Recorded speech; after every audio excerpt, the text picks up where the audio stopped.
धोबी उसे धोबी घाट ले गया। राजा के कपड़े गधे पर लाद कर ले गया। धोबी पहुंचा धोबी घाट, कपड़े उतारा, पर धोबी ने ध्यान दिया कि मैं आज गधे को बांधने की रस्सी घर पे ही भूल गया। अब वो गधे को बांधे कैसे? रस्सी तो घर पर छोड़ आया। अब वो धोबी बड़ा परेशान। तो वहां से कोई संत गुजरे। संत ने कहा, धोबी क्यों परेशान हो महाराज, कोई रस्सी पड़ी हो आपके पास तो दे दो। मैं गधे को बांधने की रस्सी घर पे ही भूल आया हूं, आप कृपा करो तो मैं गधे को बांध लूं। संत जी ने कहा, गधे को बांधने के लिए परेशान मत हो, तुम जैसे गधे को रोज बांधते थे जहां पर, आज भी वहीं पर बांधो।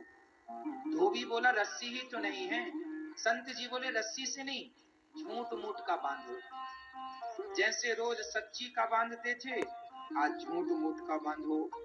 तो गले पर हाथ डाल दिया, गले गधे के खूंटे से जैसे रोज लपेटता था वैसी किया। अच्छा, गधे को थोड़ी पता था कि रस्सी भूल गया। गधा को लगा मैं बंध गया, गधा खड़ा रहा वहीं। धोबी ने सारे कपड़े धुल लिए। जब धोबी ने कपड़े धुलकर कपड़ों का गट्ठा गधे के पीठ पर रखा और गधे को बोला चल, मारा एक लाठी तो गधा चले ही ना। अब धोबी बड़ा परेशान, हे भगवान ये तो चलता ही नहीं।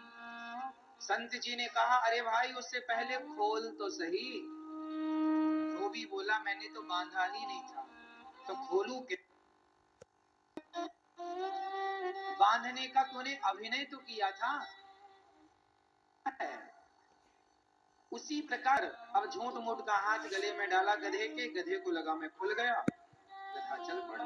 गधे की आदत हो गई थी कि मालिक आता था, उसके पीठ में कपड़ा रखता था, फिर उसके गले में हाथ डालता था, तो गधे को लगता था अब इसके बाद चलना है। और आज गधे के गले में हाथ डाला नहीं और मारने लगा लाठी, तो गधे को लगा इसने खोला तो है नहीं, मैं चलूं कैसे?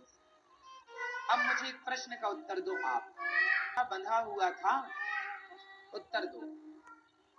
था क्या? जोर से। लेकिन उस गधे ने अपने आप को बंधा हुआ मान लिया।